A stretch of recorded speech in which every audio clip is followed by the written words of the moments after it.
श्री सुधीर चंद्र जी ने। आप भी 79 वर्ष के हैं और 79 वर्ष के युवा की ऊर्जा आपके अंदर अभी भी आप भावित है।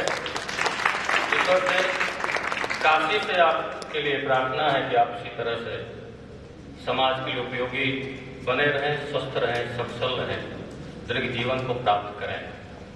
काजल के पर्वत पर चढ़कर पार उतरना बड़ा कठिन है। निष्कलंक रह करके रहना, पूरा का पूरा जीवन आपका निष्कलंक रहा है। मैं पुनः आपका बार बार अभिवादन करता हूं और मैं अब अपने हम सबके बीच जो युवा मित्र वक्ता प्रोफेसर श्री हितेंद्र कुमार पटेल जी हैं, मैं उनको आमंत्रित करता हूं। आप गांधी और आज का जो समय है, संभव की संभावना पे पूर्व वक्ता ने बताया, आज के समय में गांधी जी की स्थिति, गांधी जी आज के समय में क्या कितने प्रासंगिक कहते हैं कि युवा प्रोफेसर कैसा सोचते हैं, समझते हैं, आप बताएंगे श्री हितेंद्र कुमार पटेल साहब।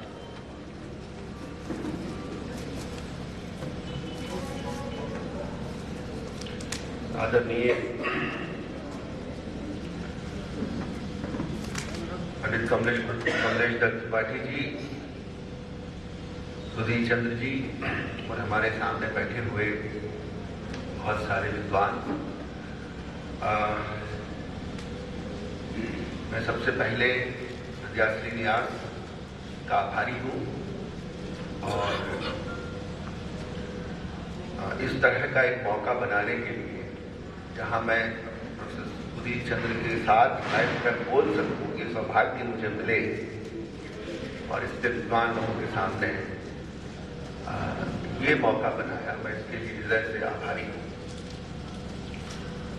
प्रोफेसर सुधीर चंद्र के बारे में क्या कहूँ, उनको सुनने के बाद मुझे हर व्यक्ति ने कहा है कि वो भावुक करते हैं और ये भावुकता शिमला में सुनते हुए भी अपने अंदर महसूस कर रहा था और आज भी महसूस कर रहा था।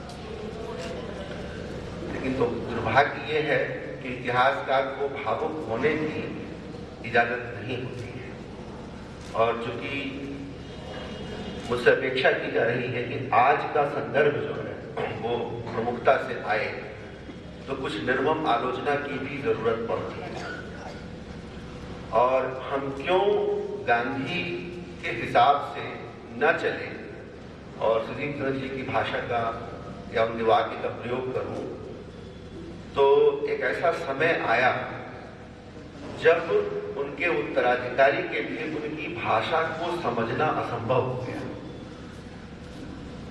और उनकी भाषा उनके उत्तराधिकारी के लिए समझना असंभव होना एक ऐतिहासिक प्रक्रिया है। और इसी संदर्भ में मैं सबसे पहली बात आपके सामने रखना चाहूंगा वो ये कि हमको और कुछ करें न करें 200 साल जब आए, अब तो 150 साल हुए हैं, 150 साल इस मौके पर गांधी को रिकवर करने की जरूरत है और गांधी को किससे रिकवर करने की जरूरत है? इतिहासकारों से रिकवर करने की जरूरत है।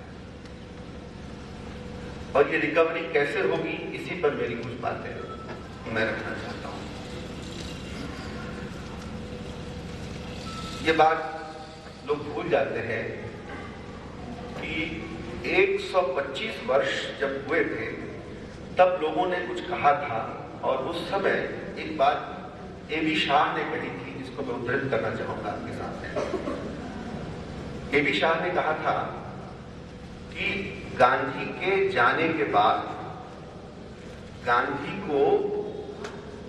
के इर्द गिर्द एक एस्टैब्लिशमेंट तैयार हो गया जिसने गांधी की मोनोपोली अपने हाथ में ले ली और इसके बाद गांधी का एक खास वर्जन जो है वो तैयार किया गया और वही हमारे स्वाधीन भारत के लोगों में प्रचारित हुआ। ये मेरी बात नहीं है, ए.बी. शाह ने 69 में ये भाषण दिया था। ए.बी. शाह के बारे में लोगों को उतनी जानकारी न हो, मुझे भी नहीं थी, लेकिन ये वाक्य इतना मुझे चुभने वाला लगा कि मैंने उसके बाद जानना चाहा कि आखिर इतनी कड़ी टिप्पणी किसी विद्वान ने क्यों की थी। और संदर्भ था निर्मल कुमार बोस का। ए.बी. शाह ने कहा था कि निर्मल कुमार बोस जैसे जेन्युइन गांधीवादी जो थे, जो गांधी से क्रिटिकल डायलॉग करते थे, उन सबकी अनदेखी पिछले 25 सालों में हुई है और उसके स्थान पर कुछ नए किस्म के गांधीवादी उभरे गए जिन्होंने गांधी को अप्रोप्रिएट किया। ये शब्द भी उन्हीं के हैं और वो हरिश्चंद्र जी जानते होंगे कि वो लोग बहुत कठोर शब्द का प्रयोग अनावश्यक रूप से नहीं करते थे। तो ये मेरी पहली बात है जो मैं कहना चाहता हूं कि 25 सालों में गांधी के साथ जो विद्वानों का बर्ताव है वो एक शोध का विषय होना चाहिए और वो क्यों हुआ, कैसे हुआ, उसी संदर्भ में एक दो बातें और कहना यहां जरूरी है। गांधी जीवित थे और इंडियन हिस्ट्री कांग्रेस का एक अधिवेशन हुआ था बंबई में। चाकला साहब, MC चाकला वहां स्वागत भाषण दे रहे हैं और इतिहासकारों को बता रहे हैं कि इतिहासकारों का दायित्व क्या है। और उस भाषण में वो कहते हैं कि इतिहासकारों का दायित्व है, जो स्टेट्समैन है उसको राह दिखाना और उसकी मदद करना। यानी कि इतिहासकारों का प्रधान दायित्व ये है कि इतिहास को इस रूप में पेश किया जाए ताकि स्टेट्समैन को मदद मिले। और ये चाकला का वक्तव्य है। लेकिन जो सबसे महत्वपूर्ण वक्तव्य है, उस अधिवेशन के अध्यक्ष ने, जो महान इतिहासकार थे, उन्होंने एक भाषण दिया है और उस भाषण की कुछ पंक्तियां बहुत महत्वपूर्ण है। वो कहते हैं, सुधीर चंद्र जी ने अपनी पुस्तक में लिखा है जगह कि वो स्कूल के दिनों में इमोशनल हो जाते थे। देखी हमें आजादी बिना खड्ग बिना ढाल, इसका उल्लेख किया उन्होंने। तो मैं कहना चाहता हूं कि ये दृष्टि सिर्फ और सिर्फ गीत लिखने वाले की नहीं रही थी।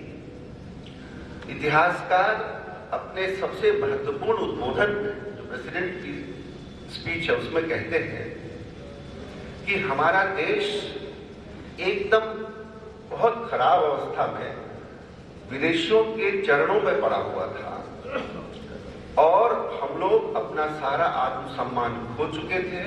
उस समय इस महान आत्मा का अवतरण हुआ और उन्होंने जो कहा है कि नाइदर द पीसफुली, ये वाक्य है, मैं उद्धृत करना चाहूंगा, after a bloodless struggle of 30 years this man liquidated peacefully by mutual agreement liquidation of British Empire in India। मुझे दो शब्द बहुत खटक रहा है, वो है ब्लडलेस स्ट्रगल। इतिहासकार 47 दिसंबर में गांधी जीवित हैं और ये कहने का की जरूरत महसूस कर रहे हैं कि पिछले 30 सालों में जो स्ट्रगल हुआ वो ब्लडलेस रेवोल्यूशन था। दूसरी बात वो कहते हैं कि इसमें किसी को कोई असुविधा नहीं हुई। यानी ये भी कहते हैं कि जो अंग्रेज थे उसको भी खरोंच नहीं लगी और उनके जो सहयोगी थे उनको भी खरोंच नहीं लगी। ये बात उद्धृत कर रहा हूं। व्यथा जो थी भारतीयों ने झेली, लेकिन कैसी व्यथा इस पर उन्होंने उल्लेख नहीं किया है। यही से मुझे लगता है कि एक नए किस्म के इतिहास लेखन की तरफ भारत बढ़ा है और उस इतिहास लेखन के साथ गांधी के इररेलेवेंट होने की कहानी कहीं न कहीं जुड़ी हुई है। और वो जो इतिहास बन रहा है, उस इतिहास में राष्ट्र के नवनिर्माण का जो संकल्प है, उसके साथ गांधीयन मॉरल प्रोजेक्ट का रिश्ता दूर दूर तक नहीं है, सिर्फ नोशनल है। और वो जो नोशनल जो उपस्थिति है गांधी की, उस नोशनल गांधी को लेकर हम बहुत दूर की यात्रा नहीं कर सकते अगर हमको उस इतिहास से जुड़ना है जिस इतिहास का आज के इस वर्तमान संदर्भ से सीधा सीधा रिश्ता बनता है। दूसरी बात, यह बात कहना हमको विचलित करता है कि 42 से 48 के बीच गांधी एक तरह से असुविधाजनक उपस्थिति बनकर हमारे सामने रहे हैं। मौलाना अबुल कलाम आजाद से लेकर सरदार वल्लभ भाई पटेल और नेहरू के, सिर्फ नेहरू की बात करना अनुचित होगा, 42 में मौलाना जी का वक्तव्य है और वो अपने आप को गांधी को महात्मा कहकर, कि गांधी तो महात्मा है, वो कह सकते हैं ऐसी बात, लेकिन हमारे लिए उसका अनुसरण करना संभव नहीं है। ये 42 की बात है, 42 के जस्ट बाद की बात है। मतलब बात उस तरह की हो रही थी जब इस युद्ध में क्या करना चाहिए, भारतीयों को क्या सोचना चाहिए, इस युद्ध में हिटलर का मुकाबला कैसे किया जाना चाहिए, इस बारे में गांधी का एक प्रस्ताव था जिससे अपने को अलग हटा रहे हैं मौलाना आजाद। और सब लोगों को पता है कि 55 करोड़ के मामले में पटेल का जो वक्तव्य था, उस वक्तव्य से गांधी कैसे अलग है और पटेल का वक्तव्य भी रेलिवेंट है और गांधी का वो नैतिक आग्रह भी रेलिवेंट है।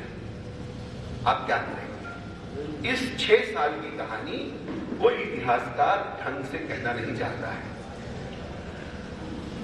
एक बहुत बड़े इतिहासकार है, उन्होंने कहा है कि गांधी ऑक्सब्रिज के रिटायर्ड प्रोफेसर की तरह हो गए थे, जिसका सम्मान हर कोई कर रहा है, मान कोई नहीं रहा है। ये जो ऑक्सब्रिज का रिटायर्ड प्रोफेसर है, जिसकी बात कोई नहीं मान रहा है, वो क्यों नहीं मान रहा है?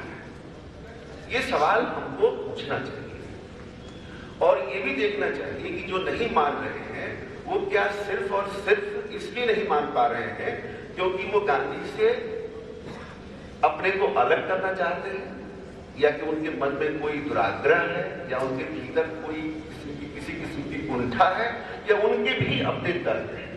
और यहीं से वो कहानी शुरू होती है, जिस कहानी को हम गांधी की कहानी का वह अनिवार्य हिस्सा बनाकर समझ सकते हैं, जिसमें कि गांधी की उपस्थिति और अनुपस्थिति और जरूरत के वो बिंदु भरते हैं जो हमारे इतिहास में ठीक से पढ़े नहीं गए हैं। गांधी के पहले भी आंदोलन चले थे और वो आंदोलन गांधी के आने के बाद थमे नहीं, लेकिन उन आंदोलनों के साथ गांधी के आंदोलन का क्या रिश्ता है और गांधी कैसे नेता बने, यह कहानी भी लोगों को ठीक से बताई नहीं जाती है। कल मैं सुन रहा था, बहुत गंभीरतापूर्ण वक्तव्य हुए हैं, मुझे बहुत अच्छा लग रहा था कि नैतिक पक्ष पर बहुत ध्यान दिया जा रहा था, लेकिन एक कठोर सच्चाई यह है कि गांधी जिस वक्त भारत आ रहे हैं, उस समय एक व्यक्ति हथियार लाने के लिए विदेश जाने की तैयारी कर रहा है और उसका नाम आज के लोग कम लेते हैं और लेते भी हैं तो किसी खास संदर्भ में एम.एन. रॉय। एम.एन. रॉय के बारे में गांधी का के साथ कोई संपर्क है, उसके साथ कभी कोई अध्ययन हो सकता है, ये मैं विचार के लिए आपके पास छोड़ता हूं।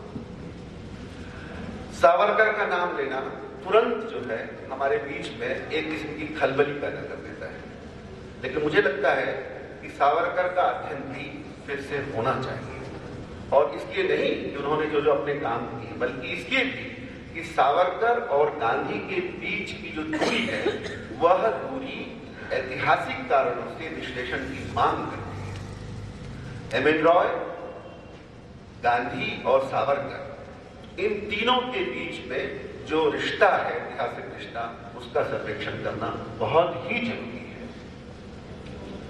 मालवीय जी की चर्चा हुई और ये बात लोगों को समझनी चाहिए कि मालवीय के साथ गांधी का जो इतना सघन संपर्क बना है, उसके कारण क्या है।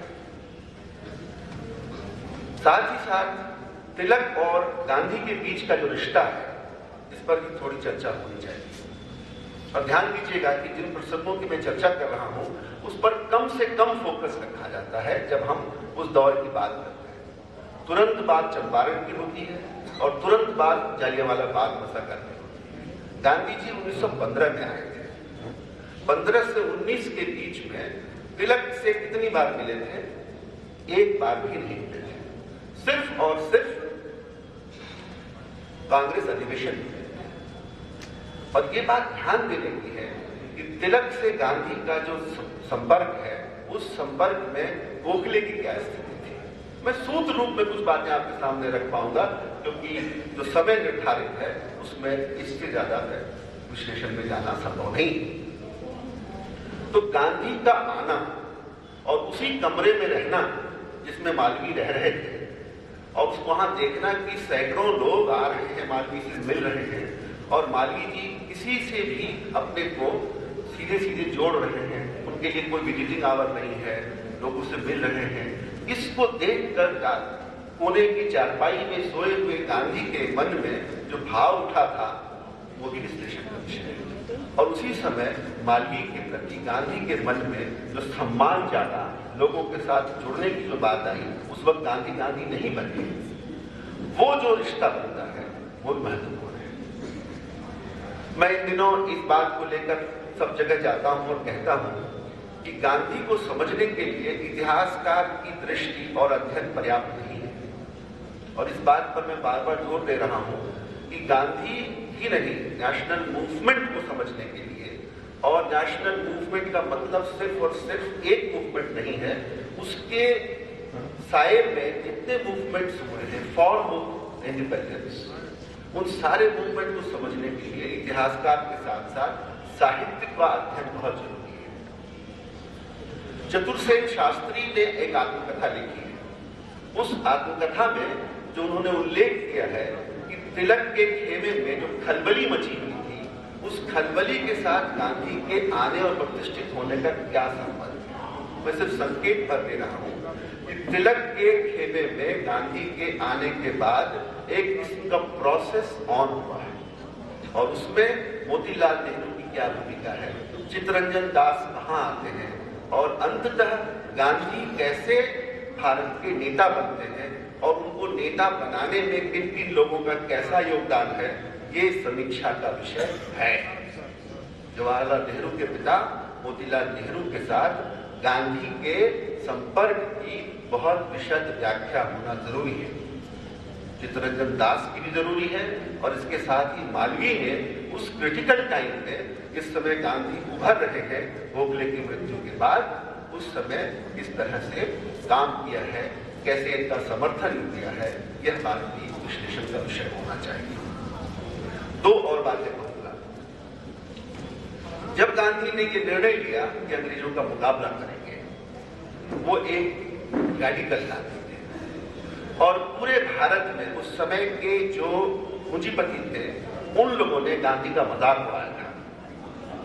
मुझे याद है सब्यसाची भट्टाचार्य ने एक बहुत सुंदर आलेख लिखा है कि कैसे इन पूंजीपतियों ने गांधी के प्रति अपनी दृष्टि तब बदली जब उन्होंने देखा कि इस आदमी के पीछे भारतीय इस तरह से इकट्ठा हो रहे हैं। और ये जो अंतर आया है उनकी दृष्टि में, उसी से पता चलता है कि उस समय के पूंजीपतियों ने, बड़े पूंजीपतियों ने गांधी में वो एक संभावना देखी थी कि यह भारत का एक बड़ा नेता है और इसकी बात को सुनना जरूरी है।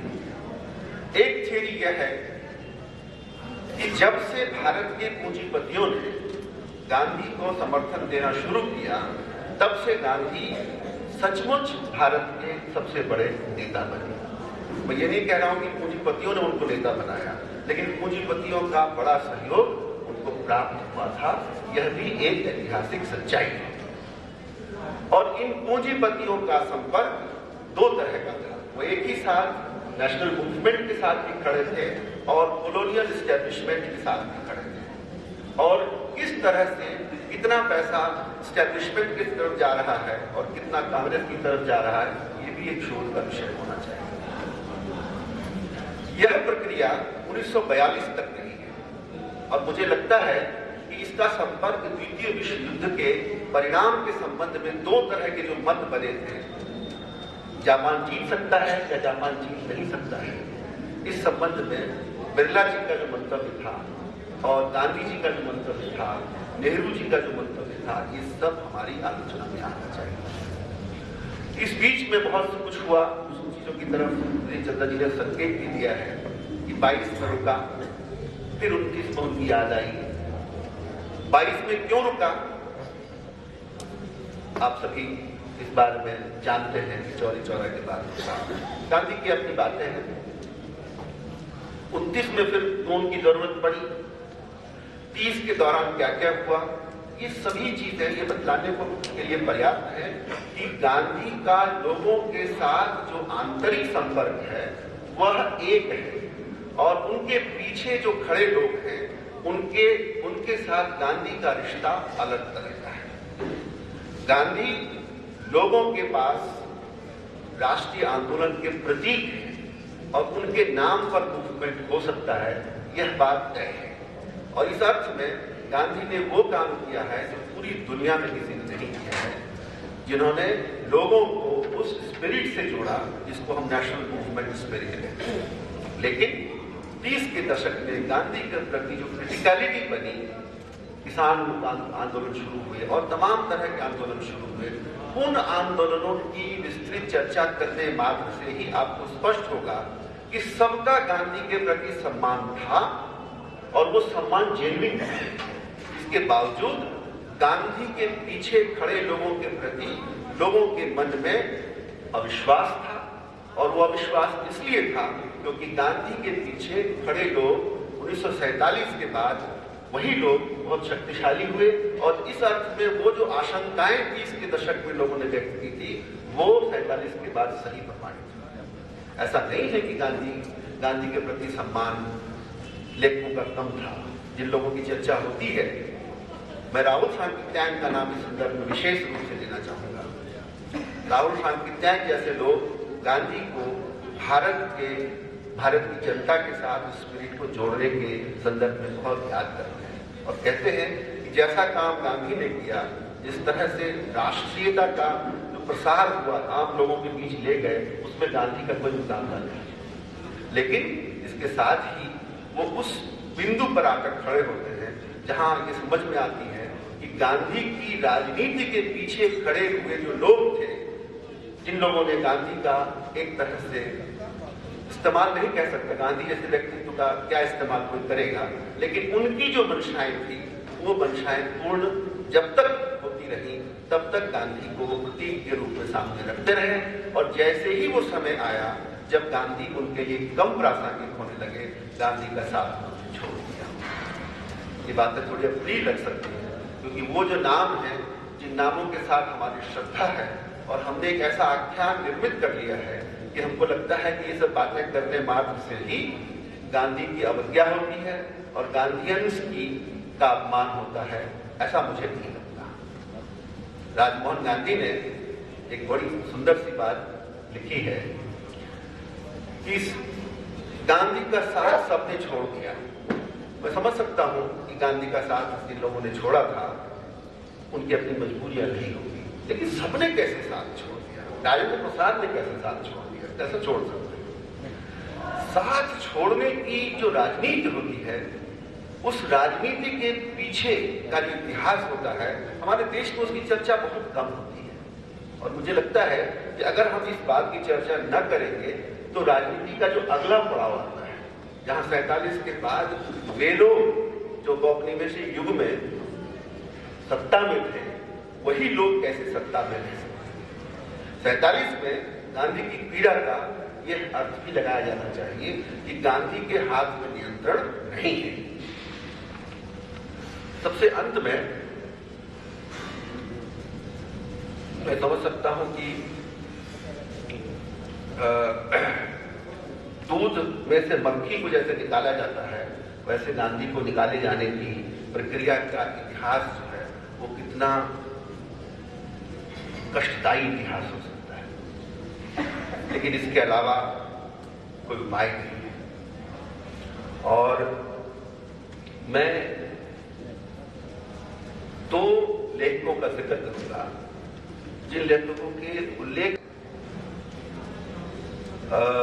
इन दिनों मैं देख रहा हूं कि लोगों को थोड़ी परेशानी होने लगती है। एक लेखक है भगवती चरण वर्मा, उन्होंने एक उपन्यास लिखा है सीधी सच्ची बात, और उस उपन्यास में उन्होंने 39 से लेकर 48 के बीच के भारतीय राजनीतिक इतिहास पर दृष्टि डाली है। कम्युनिस्टों की कहानी है, सोशलिस्टों की कहानी है, कांग्रेसियों की कहानी है, और अंत में वो दिखलाते हैं कि भारत कैसे बटा।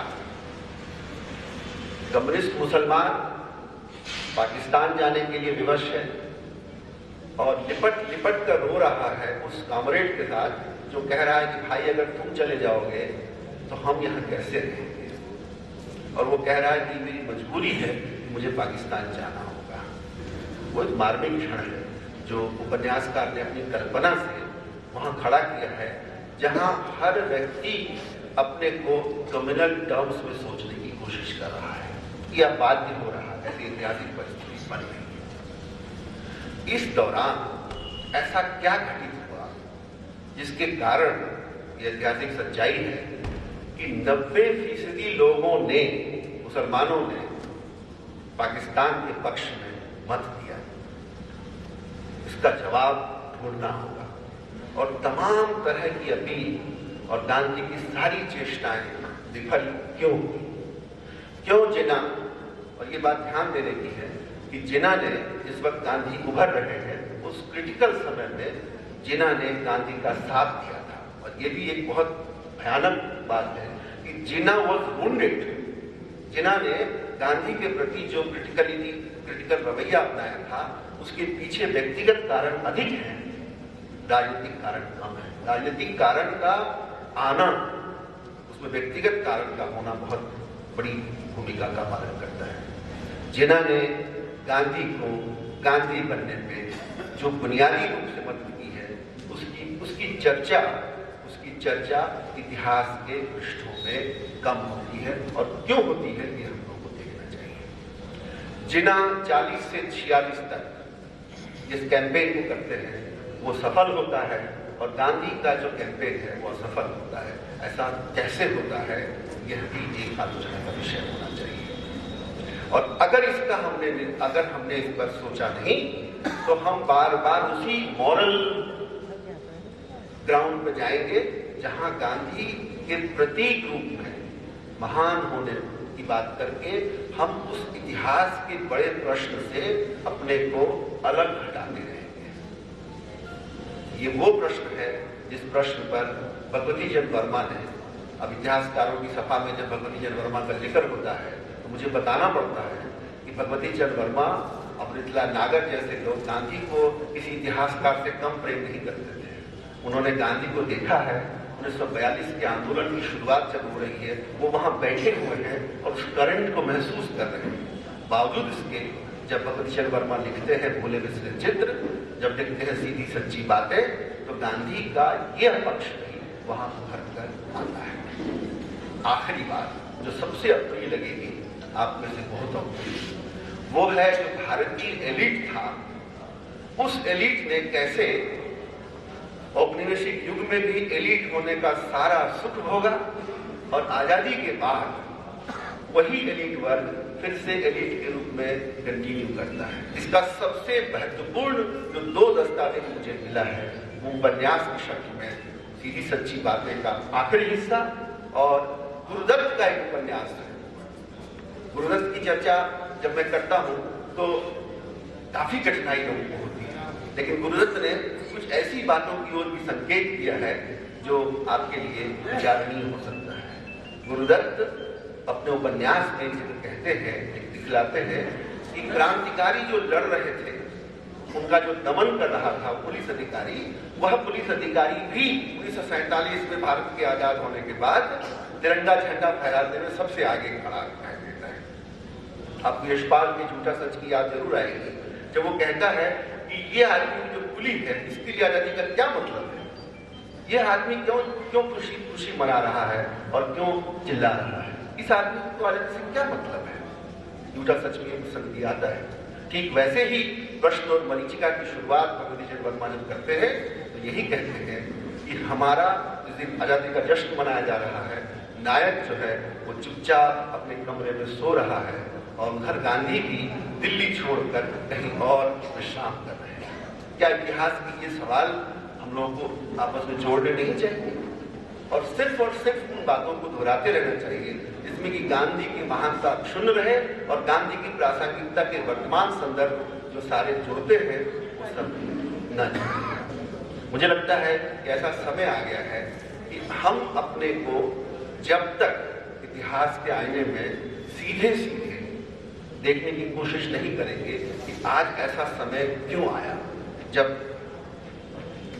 1992 में सुधीर चंद्र जी कह रहे थे मेरे अंदर का हिंदू जागा, और ये हिंदू जागा सुधीर चंद्र जी के लिए कंस्ट्रक्टिव सेंस में, जहां वो हिंदू की ऐसी ऐतिहासिक व्याख्या कर सके, जहां हिंदू होने का मतलब मानवीय होना है। लेकिन बहुत सारे लोगों के लिए हिंदू होने का उस वक्त मतलब होता था कि हिंदुओं के साथ जो ऐतिहासिक अन्याय हुआ है, उनको लगता था उसके लिए एक नए आंदोलन की तरफ बढ़ना।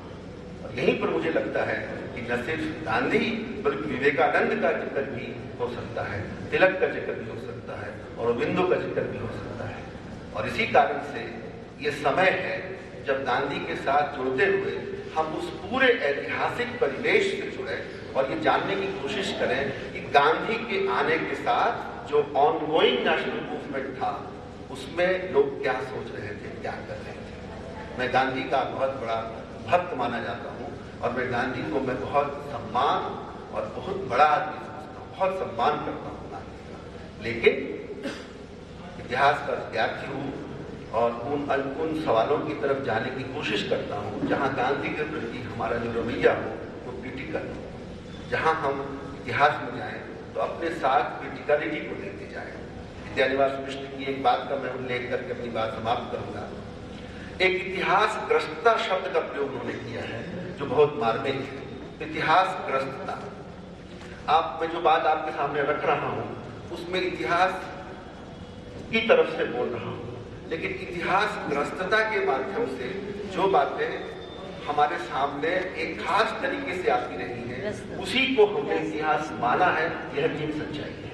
और इसी कारण इतिहास की बात करते हुए हम कुल मिलाकर उन सवालों तक ही आते हैं जहां खिलाफत मूवमेंट की बात होती है, जहां क्विट इंडिया मूवमेंट की बात होती है, और जहां आजादी की बात होती है, और गांधी के अकेले बढ़ जाने की बात होती है। और इसीलिए मुझे लगता है कि इतिहासग्रस्तता के प्रति सचेतन होना फिलोसोफर्स का काम है, लेकिन इतिहासग्रस्त होते हुए इतिहासग्रस्त हुए भारतीय समाज में गांधी के प्रति क्रिटिकल हुए बिना आज गांधी को श्रद्धांजलि देना सिर्फ और सिर्फ एक तरह से जल चढ़ाना है। गांधी के साथ सचमुच संवाद नहीं करना है। गांधी की संभावना तभी है जब निर्मम होकर हम गांधी के साथ हमारे ऐतिहासिक परिवेश का जो संदर्भ है उसकी व्याख्या करें और उन तमाम अनकंफर्टेबल सवालों को सामने लाने की कोशिश करें। इसके कारण आज गांधी हमारे बीच में सबसे ज्यादा प्रासंगिक होते हुए भी आज हमारे लिए उतने सुखदायक नहीं रहे। मैं कल अच्युतानंद मिश्र जी की बात को जब सुन रहा था मैं महसूस कर रहा था कि हम भीतर ही भीतर कितना गांधी से प्रेम करते हैं और गांधी को स्वीकार करने में कितने अपने आप को असहाय पाते हैं और बार बार रेटोरिक की तरफ जाते हैं जहां से अपनी रक्षा अधिक करते हैं गांधी जी का। आप लोगों ने इसे ध्यान से सुना, मैं आपका बहुत बहुत आभारी हूं।